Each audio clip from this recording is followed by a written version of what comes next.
नमस्कार सर। नमस्कार sir. Sir क्या नाम है आपका? सर मेरा नाम लाल बहादुर मीना। सर आप कहाँ से आए हैं? सर मैं शाजापुर ज़िले के गांव हिराना से आया हूं और मध्य प्रदेश पुलिस में जिला पुलिस बल भोपाल में सेवारत था। सर संत रामपाल जी महाराज जी से आपने नाम दीक्षा कब ली?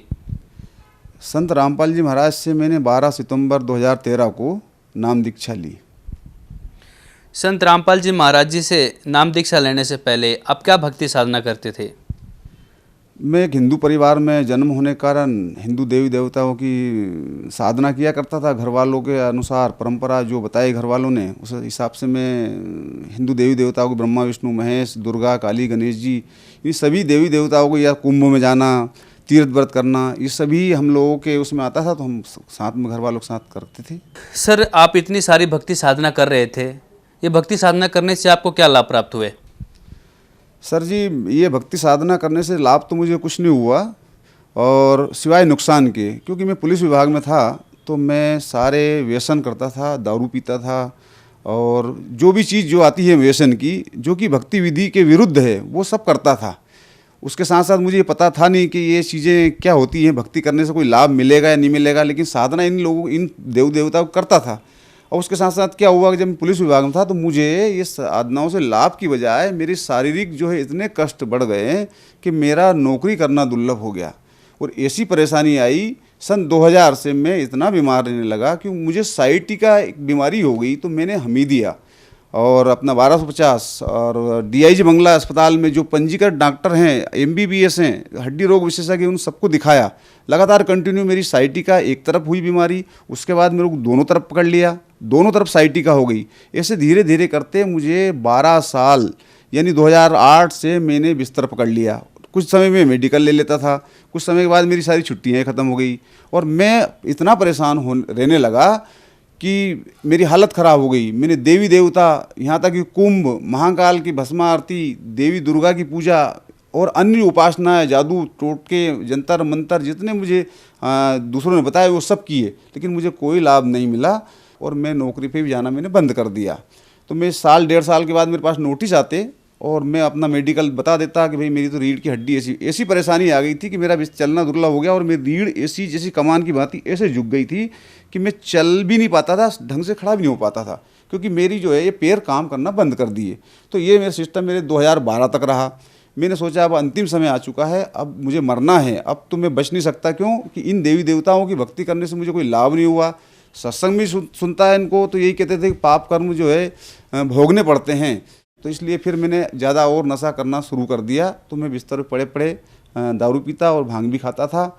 जब कभी आया उज्जैन चला गया, महाकाल की भस्म आरती देख ली, लेकिन मुझे शांति कहीं नहीं मिली। 2012 तक मेरी हालत ख़राब है, बच्चे परेशान हुए, पूरी फैमिली मेरी परेशान थी कि कैसे भी मैं बचूं या मरूं, लेकिन मर जाऊं तो कम से कम घर वालों को पिंड छूटे। लेकिन मेरी मौत भी नहीं आ रही थी मुझे, मैं परेशान हो गया। आत्महत्या करने का कई बार मैंने विचार किया कि मैं आत्महत्या कर लूँ, लेकिन आत्महत्या भी नहीं हो पाई मेरे से। तो ऐसे में पड़े पड़े सत्संग सुनता रहा। 2013 में मैंने टीवी चैनल पे साधना चैनल पे संत रामपाल जी महाराज का मैंने सत्संग सुना। उनने बताया कि भाई शास्त्र विरुद्ध अगर साधना करोगे तो उससे पाप मुक्त नहीं होते हैं, पाप मुक्त नहीं हो पाओगे, और शास्त्र के अनुसार सद्गुरु जो भक्ति बताता है उस अनुसार करोगे तो तुम्हारे पाप मुक्त हो जाएंगे और तुम जीवन में सुखी हो सकते हो। तो मैंने सोचा भाई क्यों ना संत जी के कुछ दिन प्रवचन देखें। तो ऐसे मैंने 2-4 दिन प्रवचन देखे। उसके बाद एक पट्टी चलती है, उसमें निःशुल्क ज्ञान गंगा मंगाने का एक ऑप्शन होता है। तो मैंने पड़े पड़े बिस्तर में, चल तो पाता नहीं था मैं, तो मैंने वो SMS कर दिया। तो एक दिन तो मेरे से SMS ही नहीं हुआ, क्योंकि मेरे हाथ पैर कांपते थे। तो एक दिन तो पूरा मैं पता लिख नहीं पाया। दूसरे दिन मैंने SMS किया। 7-8 दिन में मेरे पास ज्ञान गंगा पुस्तक बाई पोस्ट आई। और जैसे ही मैंने उसको पढ़ा तो मुझे पूर्ण रूप से विश्वास हो गया कि हाँ, अब मुझे मेरे दुखों का अंत करने वाला कोई सद्गुरु है, संत रामपाल जी महाराज हैं, वो शायद मेरा दुखों का अंत वहाँ से हो सकता है। तो क्यों ना मैं जाऊँ। और मैं बरवाला गया, मैंने संत रामपाल जी महाराज जी से नाम दीक्षा ली। जब हम संत रामपाल जी के शिष्यों से मिलते हैं, उनके अनुभव सुनते हैं, तो उन्हें कोई ना कोई शारीरिक, मानसिक या आर्थिक लाभ अवश्य होते हैं। तो आप भी संत रामपाल जी महाराज जी से जुड़े और संत रामपाल जी महाराज जी से दीक्षा लेने के बाद आपके क्या अनुभव रहे सर?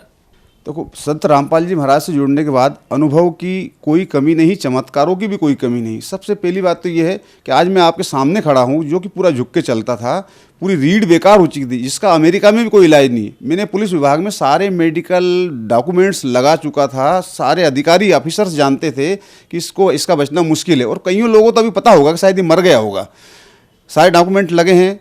अब ऐसी बीमारी जो कि अमेरिका जिसका इलाज नहीं कर सकता, लेकिन संत रामपाल जी महाराज से जब मैंने नामोपदेश लिया और पूर्ण परमात्मा की, संत रामपाल जी महाराज ने मुझे भक्ति बताई, शास्त्रों के अनुसार, गीता, बाइबिल, कुरान, सारे शास्त्रों के अनुसार, चारों वेदों के अनुसार जब उनने भक्ति बताई, उस भक्ति से मुझे इतना लाभ हुआ कि मेरा शरीर स्वस्थ हो गया, सारे नशे छूट गए, बीड़ी, भांग, गांजा, शराब, अफीम, चरस, यानी कि मेरे रिश्तेदार या मेरे घर वाले जो परेशान थे, इतने सुखी हैं आज कि मैं बता नहीं सकता आपको कि मेरे बच्चे कितने सुखी हैं। और उसके बाद मेरे पे कर्ज भी हो गया। दारू पीने वाले आदमी पे कर्ज हो ही जाता है, लेकिन मेरे सारे कर्ज भी सारा माफ़ हो गया परमात्मा की दया से। किसी का कोई देना लेना नहीं है, और पूरा परिवार इतना सुखी है कि शायद यहाँ का दूसरा कोई व्यक्ति सुखी नहीं हो सकता। बिना संत रामपाल जी महाराज की कृपा के मैं कभी सुखी हो ही नहीं सकता था, क्योंकि मैं तो मरणासन स्थिति में पहुँचा था। दूसरा लाभ मुझे ये हुआ, चमत्कार ही समझो परमात्मा का, जो संत रामपाल जी महाराज के माध्यम से मैं जुड़ा रहा। तो मैं हिसार पेशी पे गया था, तो मैं जैसे पेशी से आया, दूसरे दिन मैं अपने बच्चों की पुस्तकें लेने, सुजालपुर मंडी है वहाँ मैं पुस्तक लेने चला गया, तो मेरी पत्नी और बच्चे घर पे ही थे। तो मेरे गांव में एक बाउंडर उठा, जैसे हवा का एक चक्रवात आता है, इतनी स्पीड का चक्रवात था कि उसने कईयों बड़े बड़े पेड़ उखाड़ के ज़मीन से बाहर फेंक दिए, कईयों तोड़ दिए, और वो मेरे घर से 20 फीट दूरी से आके वो बाउंडर ऐसा फटा कि पीछे वाले भी झाड़ तोड़ दिए। मेरे भाई का मकान, आगे भी मेरे भाई का मकान था, उनकी छतें उड़ा के 1.5 किलोमीटर दूर ले गया। लेकिन मेरी पत्नी को ये पता था, मैं बताया करता था कि जब कोई विपत्ति आती है तो संत रामपाल जी महाराज के द्वारा दिया हुआ मंत्र अगर जाप करेंगे तो वो परेशानियां दूर हो जाती हैं। तो उसको वो पता ध्यान आया, तो उसने संत रामपाल जी महाराज से नाम मंत्र सतनाम ले रखा था, और सतनाम का जाप शुरू कर दिया। छोटे वाले बच्चे ने भी प्रथम नाम था तो वो प्रथम नाम जाप करने लगा। तो ऐसा ये हुआ कि सारे गांव के दंग रह गए कि इसकी एक कवेलू, इसकी एक पल्ली तक नहीं हिली। और ये पूरे मेरे भाई के पीछे वाले और आगे वाले के सारे मकान उड़ गए, पूरा बगदा जितना रखा था, गेहूं का भूसा रखा था, सारा उड़ा ले गया। लेकिन हमारा जरा सा भी बाल बांका नहीं हुआ। और मुझे जब ये खबर सुजालपुर लगी तो मुझे विश्वास तो था, लेकिन फिर घबराया सबने के सारे मकान टूट गए तेरे गाँव के, और वो तेरे भाई के सारे टूट गए, पता नहीं कितना नुकसान हुआ है। तो मुझे परमात्मा पे भरोसा था, संत रामपाल जी महाराज पे भरोसा था, क्योंकि उनने बताया कि बेटा अगर मंत्र जाप करोगे तो तुम्हारी सारी परेशानियां मिट सकती है, अन्यथा कोई तुम्हें परेशान नहीं कर सकता। तो मुझे विश्वास तो हो गया था, परंतु फिर भी कहीं ना कहीं मैं डगमग था। जब मैंने घर आके देखा तो मैं खूब परमात्मा की शरण में दंडवत करके रोया, हे दाता मुझे क्षमा करना, जो मैंने आप पे शंका करी और आपने मेरे बच्चों की रक्षा करी। और उस दिन से इतना दृढ़ विश्वास मेरे बच्चों को मुझे हुआ कि मैं चाहे संत रामपाल जी महाराज, चाहे जो भी हो जाए, शास्त्र के अनुसार जो भक्ति बताई, मैं कभी नहीं छोड़ सकता। तीसरा लाभ मेरा ये हुआ कि मेरी पत्नी को घुटने में दर्द रहता था, तो भोपाल पुलिस में होने के साथ साथ मैंने इलाज उसका भी कराया, लेकिन उसका दर्द ठीक नहीं हुआ। संत रामपाल जी महाराज से नाम दीक्षा लेने के बाद गया, तो मेरे से शर्त उसने यही रखी कि अगर मेरा ये घुटना दर्द ठीक हो जाएगा तो मैं भी नाम ले लूँगी। तो मैंने कहा ये तो छोटी सी चीज़ें हैं, ठीक है भाई, तो अगर मान लो ऐसा है इससे दुख के कारण नहीं जाए तो चलो ठीक है, तुम दुख के कारण सही। तो कुछ समय सत्संग सुना, और उसने भी नाम मेरे से 2 महीने बाद उसने नाम ले लिया। तो 1-1.5 महीने तक भक्ति करने के बाद उसका जो है घुटने का दर्द ठीक हो गया। ठीक होने के बाद उसको ये पता नहीं लगा कि मेरा घुटने का दर्द ठीक हो गया, तो वो भूल गई। भूलने के बाद में जब मैंने उससे पूछा 6-7 महीने बाद कि तेरा घुटने का दर्द तू बोलती थी तो भाई ठीक हो गया, बोला हाँ ठीक हो गया। मैंने कहा तूने परमात्मा को धन्यवाद नहीं दिया कि परमात्मा मेरा घुटने का दर्द जो कि 10 साल से हो रहा था ये ठीक हो गया, धन्यवाद है आपका।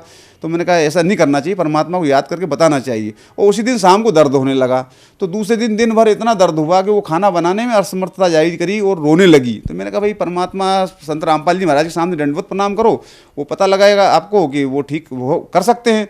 तो उसने दंडवत प्रणाम किया, दूसरे दिन दिन भर रहा, रात को उसको गायब ऐसा दर्द हुआ जो आज तक कोई दर्द नहीं होता। चौथी घटना ये हुई कि मेरा बच्चा, अभी मेरी भतीजे की बच्ची की शादी थी, वो ट्रैक्टर से ट्राली से नीचे गिर गया और उसका हाथ टूट गया, मतलब पूरा ऐसा लटक गया हाथ।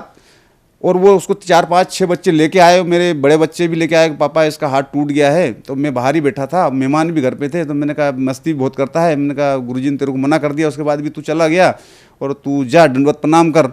संत रामपाल जी महाराज के सामने दंडवत प्रणाम किया, जहाँ हमारा एक पूजा स्थल है, वहाँ दंडवत प्रणाम करने के बाद जैसे ही वो बाहर आया तो परमात्मा की ऐसी दया हुई कि उसका हाथ पूरा सही तरीके से पाया और वो खेलने गया। तो कुछ लोग ताज्जुब कर गए, तो मेरे से पूछा कि इसका इतनी जल्दी हाथ कैसे ठीक हुआ।